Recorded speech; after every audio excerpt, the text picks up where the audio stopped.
ভগবান শ্রীকৃষ্ণের সঙ্গে ৩০০ কোটি গোপীর রাসলীলায় যত গোপী তত কৃষ্ণ, মিলন উৎসব হলো। আর ঠিক এইবার ভগবান বিপ্রলম্ভ রস দিতে চাইলেন, মানে বিরহ। মিলনে প্রেমের আস্বাদন হয় না। প্রেম কতটা গভীর আস্বাদন তখন হবে যখন বিরহ থাকবে। তাই এইবার গোপীদের কাছ থেকে বিদায় নেবেন, কিন্তু কি করে বিদায় নেবেন? বিদায় নিতে গেলে তো কোনো দোষ খুঁজে বের করতে হবে। তাই গোপীদের দোষ খুঁজে বের করলেন। গোপীরা নাকি মনে মনে ভাবছেন, আমার কত ভাগ্য দেখ, আমার পাশে কৃষ্ণ। আর ঠিক সেই মুহূর্তে ভগবান কৃষ্ণ প্রকট হয়েছেন। রাধারানীও ছিলেন না কিছুক্ষণ, মনে মনে ভাবলেন রাধারানী চলে গিয়েছেন। রাধা নিষ্ঠা পরায়ণা সখীরা বড় আনন্দেই ছিলেন। কিন্তু তারপর যখন রাধারানীও দেখলেন ওখানে পড়ে আছে, তখন সবার অন্তর দগ্ধ হচ্ছে, ভেতরে সব পুড়ে জ্বলে ছারখার হয়ে যাচ্ছেন।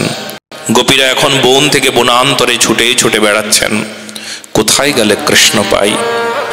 যে কথা বলতে পারে না তাকেও জিজ্ঞেস করছেন, একবার বলে দেবে কৃষ্ণ কোথায়, কেমন করে কৃষ্ণ পাবো?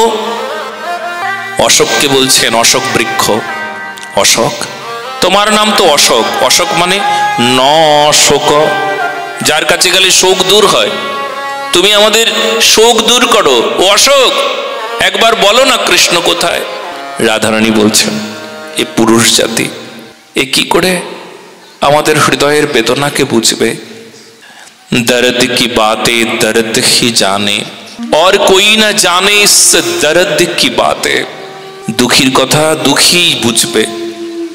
যাকে সর্পদংশন করেছি সে কি জ্বালা, যাকে সর্পদংশন করে নাই সে কি করে বুঝবে? সে জানবে না। তাই আমরা কোনো পুরুষের কাছে জিজ্ঞেস করলে কোনো উপকার হবে না। আমরা কোনো স্ত্রী জাতির কাছে বলি, লতা, যমুনা, ভূমি, এদেরকে বলি। লতার কাছে গিয়ে বললেন, লতা, স্বর্ণলতা, তোমার সারাটা শরীরে এত পুলক কেন? নিশ্চয়ই যাবার সময় কৃষ্ণের হস্ত তোমাকে স্পর্শ করেছে, নিশ্চয়ই যাবার সময় কৃষ্ণের শ্রীচরণ তোমাকে স্পর্শ করেছে, নতুবা এত শরীরের শিহরণ কেন, এত আনন্দ কেন? বলে দাও কৃষ্ণ কোথায়। হরিণ, তোমার চোখ দুটো এত সুন্দর, নিশ্চয়ই শ্যাম সুন্দরকে দর্শন করেছ, নতুবা এত সুন্দর চোখ তো কারুর হয় না। বলে দাও কৃষ্ণ কোথায়। এই চোখে যখন কৃষ্ণকে দেখেছ, তাহলে একবার বলে দাও। দেখেই যখন ফেলেছ, তাহলে কৃষ্ণ কোথায় বলে দিতে পারো না? মাটির কাছে এসে বললেন, মাটি মানে ভূমি, পৃথিবী, মা তুমি তো সর্বংসহা, তুমি তো সব সইতে পারো, আমাদের বেদনা সইতে পারছো? একবার বলে দাও না মা। ও ভূমি, ও মা, ও মাটি, ও পৃথিবী, মা গো, তুমি তো মা, তুমি তো স্ত্রী জাতি, তুমি তো নারী, আমাদের বেদনা তো বুঝতে পারছো, তুমি তো বলতে পারো কৃষ্ণ কোথায়, বলো না গো। মাটি যেন বলছে, পারি না বলতে। কেন পারো না? তোমার উপরেই তো কোথাও না কোথাও আছেন, তার চরণ স্পর্শ করে তোমার বুকে কোথাও না কোথাও দাঁড়িয়ে আছেন, একবার বলে দাও না কোথায়। ভূমি বলছেন, যাবার সময় যখন এই যমুনার পুলিরঙ্গন, এই রাস মণ্ডল ছেড়ে কৃষ্ণ চলে যাচ্ছেন, তখন আমাকে বলে গেলেন, শোনো মাটি, শোনো পৃথিবী, তুমি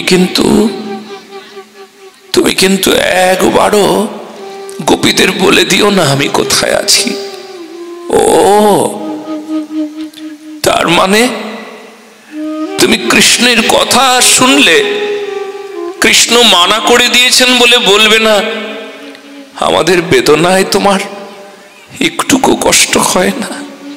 কি করব বলো? আমার নামই যে সর্বংসহা, আমি যে সব সইতে পারি। ভগবান কৃষ্ণেরই তো আমি, ভূদেবী মানে কে?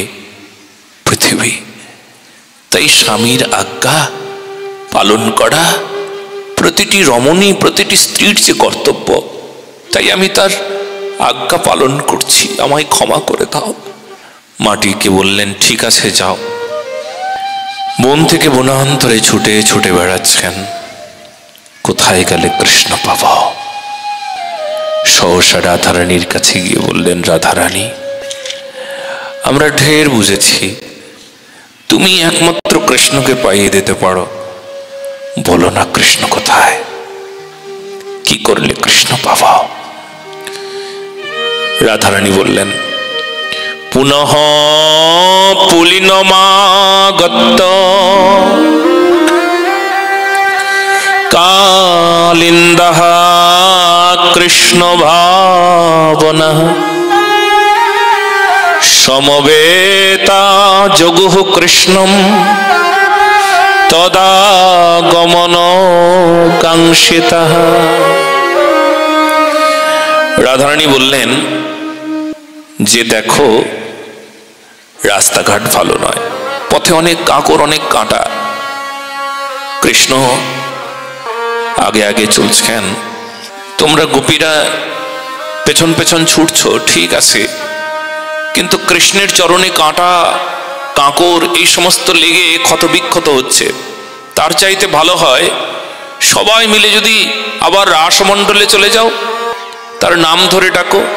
তোমরা তো সবাই জানো কৃষ্ণ চলে গেছে, কিন্তু নামটা তো আছে, নাম ধরে ডাকলেও তো তারে পাওয়া যায়। হ্যাঁ, যেই নাম তো সেই কৃষ্ণ। বৃন্দাবন থেকে, রাসমণ্ডল থেকে চলে গিয়েছেন, কিন্তু কৃষ্ণ তো চরণটা রেখে গিয়েছিলেন ওখানে, ওখানে তো চরণ চিহ্ন আছে। চলো না আমরা গড়াগড়ি যাব, চলো না আমরা ওখানে যাই। আবার সকলে মিলে সেই যমুনার পুলিনঙ্গনে গিয়ে তার নাম ধরে ডাকলেন। শুরু হলো গোপীগীত। গোপীগীত মানে যে গানে ভগবান কৃষ্ণকে চলে আসতে হয়। গোপীগীত মানে গোপীরা গান গাইছেন, আসলে গান তো নয়, হৃদয়ে কথা কইছেন। গান গাইবার মতন তাদের কিছু ছিল না সেই সময়। যে কেঁদে কেঁদে পাগল হয়ে গিয়েছে, সে কি গান গাইতে পারে? কথাই তো বলতে পারবে না। আসলে গোপীদের হৃদয়ের কথা। গোপ্পৌচুঃ বলতে লাগলেন গোপীরা, বললেন গোপীরা, কিন্তু আসলে মুখে বললেন না, হৃদয়ে বললেন, যেটা কথা গোপন আছে এখানে।